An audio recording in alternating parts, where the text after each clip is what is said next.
Resident doctors down tools in hospitals nationwide. Our correspondent monitored the situation in the FCT. That and other stories on Panorama. Thank you very much for joining us. I'm Ruth Aguela.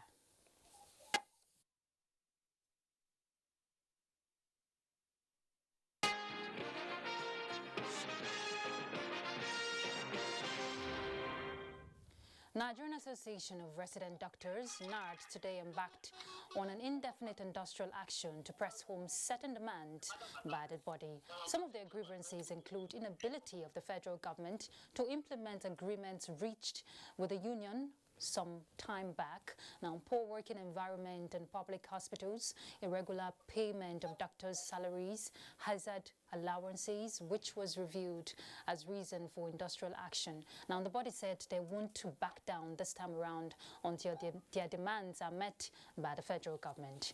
All right, now we have our correspondent, Serafina Okonumokwe. She's live on the line, that's telephone, to give us an update. She's at Wuse General Hospital here in Abuja. So, Serafina, I know you can hear me very clearly. What is the impact, would you say, the strike action by the doctors is going to have? Okay. Especially now you're at Wuse General Hospital. Tell us, what's the situation there? Yeah. Okay, Ruth, thank you. Before now, we have been to National Hospital where collector services are ongoing, and the resident doctors and president have said if government will not, attend to them, the strike will definitely continue.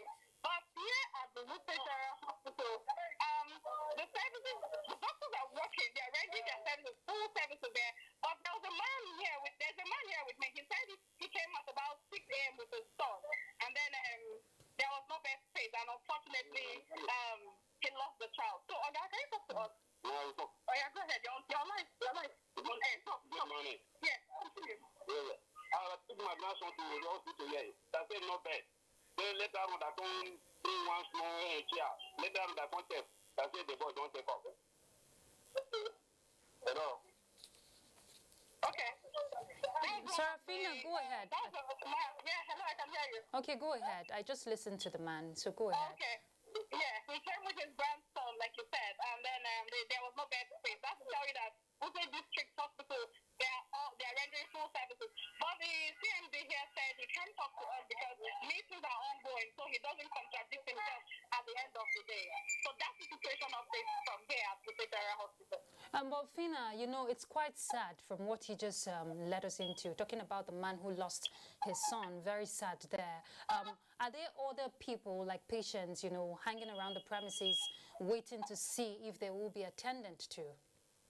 Yes, that actually happened while at National Hospital, where some persons who came, who were even given appointments to come for checkup, for tests, for even surgery, but due to the strike that just started today, they were asked to go back to next month. So we have all that on record, which will do a proper report on that much later today. I know you have access into some of the wards there. What about patients who are already on admission?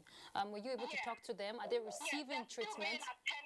Okay. They're still being attended to. Those that were already on ground before now are being attended to both at the National Hospital and even the Wuse District Hospital. They are still being attended to. But for those who had appointment or coming in for the first time to have their test, to have an appointment, they were asked to go home till next month precisely.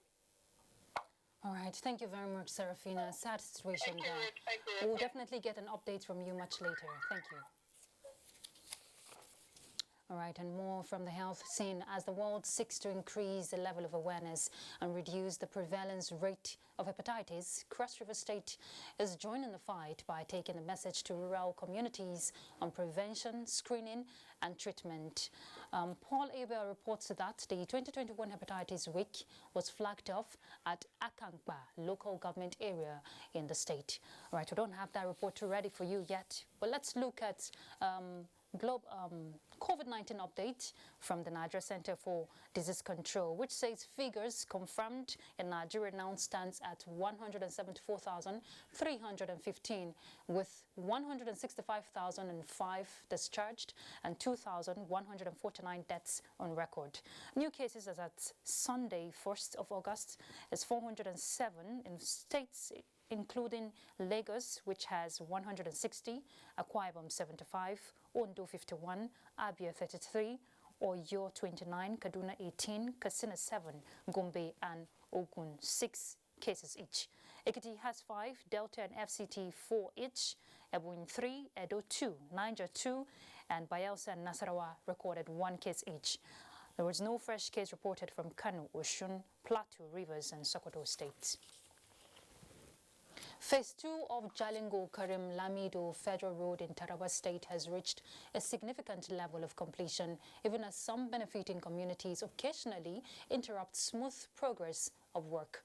Adamu Haruna Adams reports that Federal Ministry of Works and Housing has appealed to the communities to cooperate with the ministry and the contractor.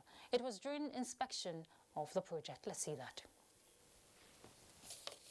Phase 1 Jalingo Corner has been a done deal and road users are plying it without any hitch. Corner Law, which is the Phase 2, is being aggressively executed and work has reached some appreciable levels. We have virtually completed the job in the sense that mobilization had been completed and the various aspect of the works are ongoing. The only constraint we did not envisage we were going to encounter the level of unsuitable soil that we have seen.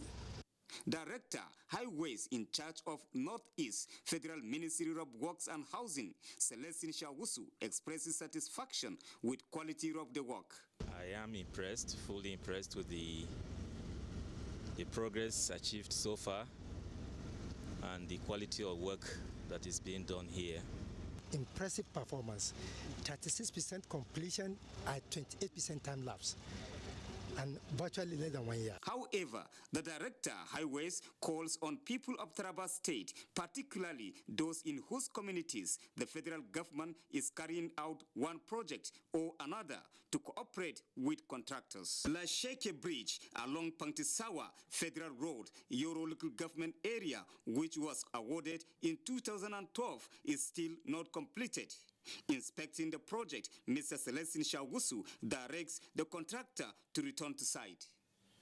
In Jalingo, Adamu Haruna Adams, NTA.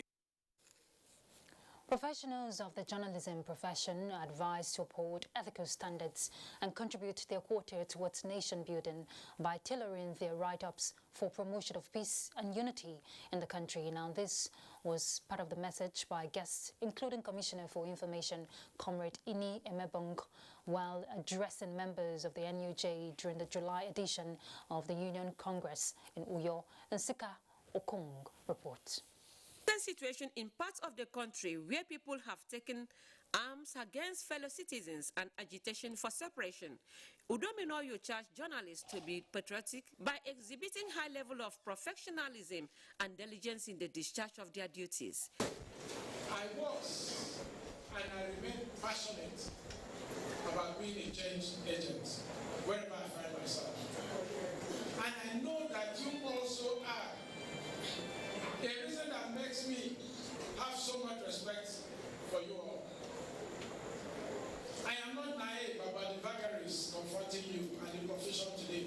It's not the attainment of gold, it's the repetition of gold. So now that your union is the bride and the signature, it is the capacity to steer this union, steer me through the murky waters and the stormy waters of the political system that we have. That does not mean that individually you should be apolitical. It's sustained growth consistently as a conscience of the society. That is why when you talk about the BIP, I was excited because the media played a very strong role in agitating for an increased or percentage for these communities. The Congress featured institution of Rare Epo Award of Investigative Journalism and donation of laptops to journalists. In Uyo, Nsika Okon, NTA News. Nigeria stands a lot to gain from the recent Global Partnership for Education Summit in London.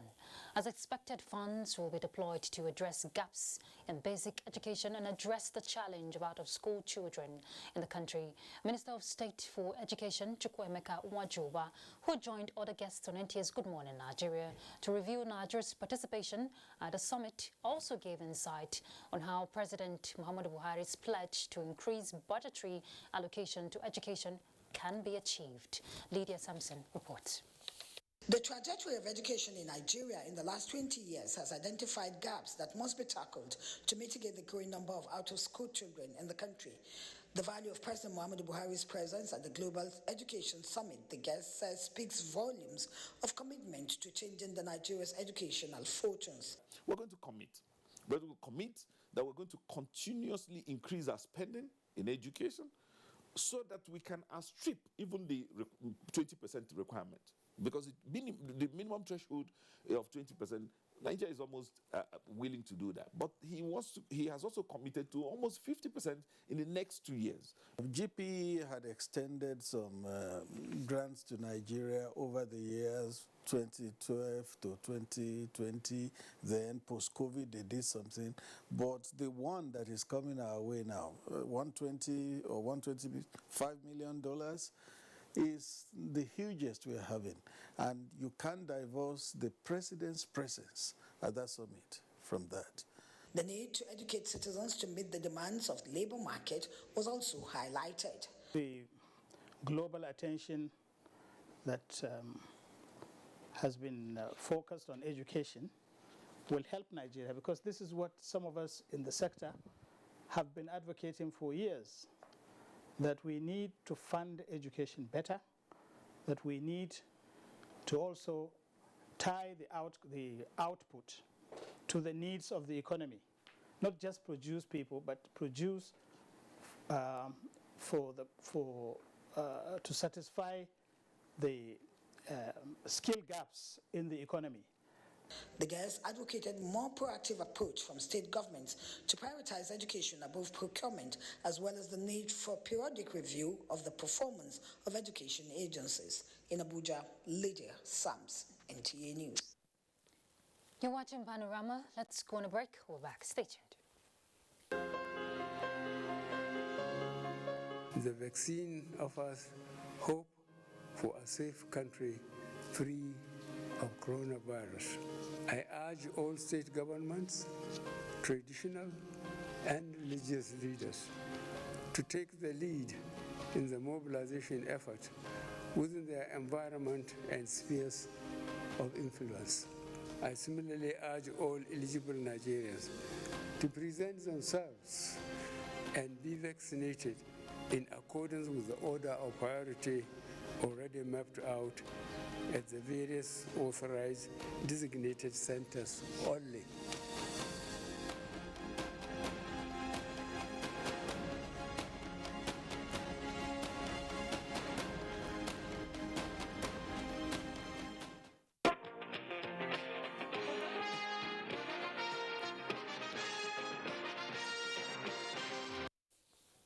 Welcome back. The All Progressives Congress has cautioned the opposition People's Democratic Party not to turn itself into an alternate court by misrepresenting the decision of majority members of the Supreme Court that did not hinge its ruling on Section 183 of the 1999 Constitution as the PDP labors to spin. Salihu Abdullahi Guanara reports. James Akpa-Odoedehe, National Secretary, Caretaker and Extraordinary Convention Planning Committee of APC, in a statement said APC has resolved not to join issues with any self-acclaimed interpreters of their own laws, which include the PDP. The APC Caretaker Committee in the statement described as falsehoods all allegations by the opposition as its activities have solid legal guidance and promise to remain solid on ground to conduct its congresses leading to the National Convention. The APC says its internal democracy and progressive politics, which have been deepened by the Government Malabuni-led caretaker committee, demonstrating its sterling organizational capability, which led to credible world congresses.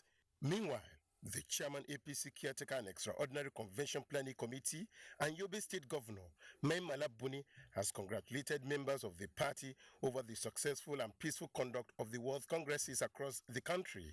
Mamman Mohammed, the Director General Press and Media Affairs to Governor Buni, in a statement said, reports from across the states reaching the caretaker chairman's office indicate that the congresses were generally successful and peaceful, characterized by massive turnout of members, which reflects the success of the membership registration and revalidation exercise. Governor Buni, in this statement, promised APC members that their choice of leaders at the world's congresses and indeed subsequent congresses will be respected as measures are in place to check and rectify anomalies arising from the congresses. Governor Buni urged aggrieved party members to seek redress through constituted channels in the party and reaffirmed that the congresses will give ownership of the party to the members through the bottom-top approach. Salihu Abdullahi Gwanara, NTA News. And let's bring you an update on the congresses. The All Progressives Congress has elected leaders to run the affairs of the party in various wards across local governments nationwide. Momso Demendati compiled the reports on various congresses held in some states. From Kebbi State, Usman Abdullahi Shehu reports that the successful election of leaders to run the affairs of the party in the 225 wards of the 21 local government areas of the state was confirmed by the chairman of the National APC Monitoring Committee, Dr. Osita Okechukwu. Your solidarity is what regulatory. What Kebbi State has done is what President Muhammadu Buhari has said. That for us APC to win again in Kebbi, to win again in Nigeria, we must build from bottom to up. The ESCO of 2018 were the ESCO that were holding the party when we were elected in 2015. And it's unfair to change them.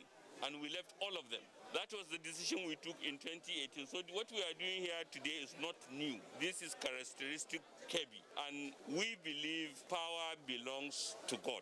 And in Enugu State, the APC Ward Congress took place in the 260 wards of the state. James Okwarai Kocha reports that the exercise was monitored by the Minister of Foreign Affairs, Jeffrey Onyama, who visited some wards. It's been very peaceful, which is what we have been urging them all, that it doesn't matter who comes up, but just do it peacefully. And it's been like that. It's quite successful. We feel greatly honored that the chairman of the Congress Committee to Enugu, Dr. Jom, and his team found time to come to my ward. We are satisfied that the Congress held in those the turnout is tremendous. We've not gotten anything negative. Yes, the Congress held in all the wards. We have to build the party. I like the way it's going. Shows we're one family. I'm happy, proud to be a part of it. I'm now a member of APC. From Imo State, Bride Ebocho reports that the Ward Congresses held across the 305 wards was peaceful and orderly. The exercise has been very peaceful and the turnout has been very, very impressive. We have produced an ESCO that will lead this ward for the next victory of the party. The people that emerged are credible people. Everything went well. There was no quarrel. Everybody was in order.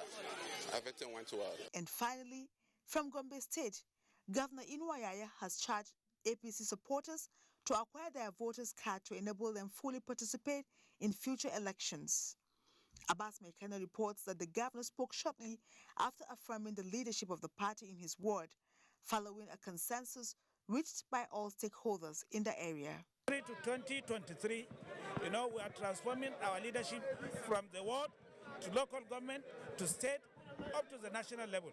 And we are complying with the advice and guidelines as stipulated by the constitution of the party. The ward elections is a fulfillment of the party's constitution. Momso Damien Dati, NTA News.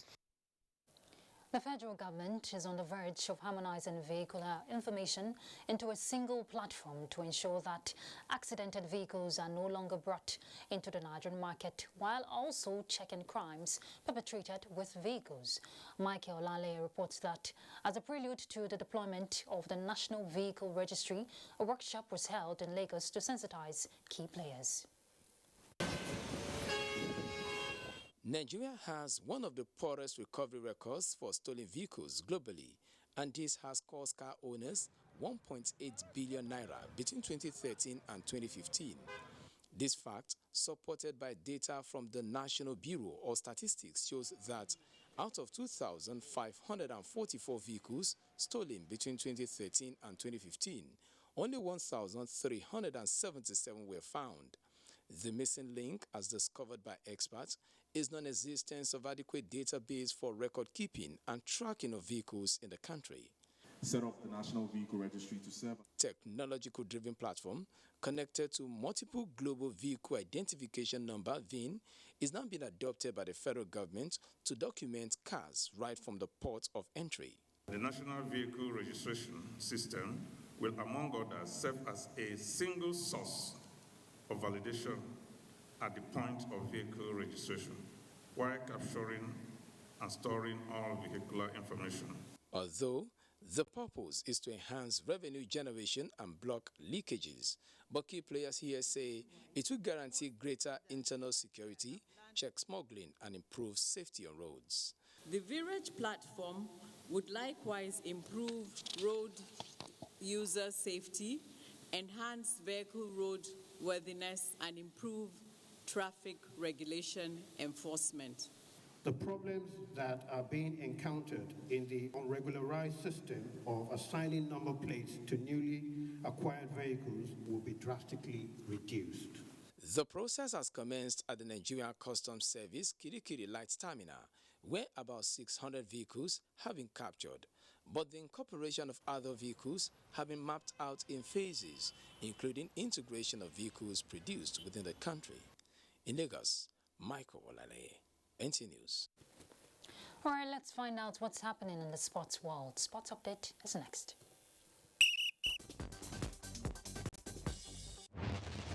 Nigeria's Blessing Oborodudu advanced into the semi-finals in the wrestling 68 kg event after a hard 4-3-2 win against Miriam Zuma-Nazarova.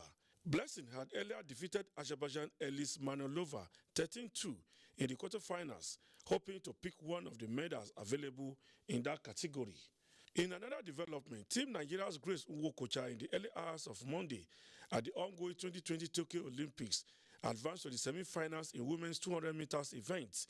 Nwokocha ran a personal best of 22.47 seconds to finish third in Heat 1 of the event to gain one of the automatic tickets to the semi-finals. Meanwhile, the hope of Tobiloba Amusan to put smiles on the faces of Nigerians was cut short Monday as she lost out in the final of 100 meters hurdles to place fourth in a time of 12.60 seconds. Ese Brume will be in action in the women's long jump final Monday after qualifying for the event with a leap of 6.76 meters. The reigning African record holder long jump placed fourth out of 15 to claim the final spot in Group B. The 2019 World Champions bronze medalist is one of the nation's medal prospects at the Tokyo Games. And finally, Directorate of State Security Service, DSS, are the overall winners in a two-day pistol and rifle championship organized by the Nigerian Shooting Sport Federation to prepare the shooters for future competitions. We want our shooters to be able to compete at the international championship and achieve podium success. Over 30 participants from 4 agencies of Nigerian Security and Civil Defense Corps, Nigeria Correctional Service, and Nigerian Air Force took part in the events. Clement Olorutoba, NTA News. All right, that's Panorama. Thank you very much for your time. Remember, NTA is leading the campaign against rape and rapists. I'm Ruth Aguele. Bye.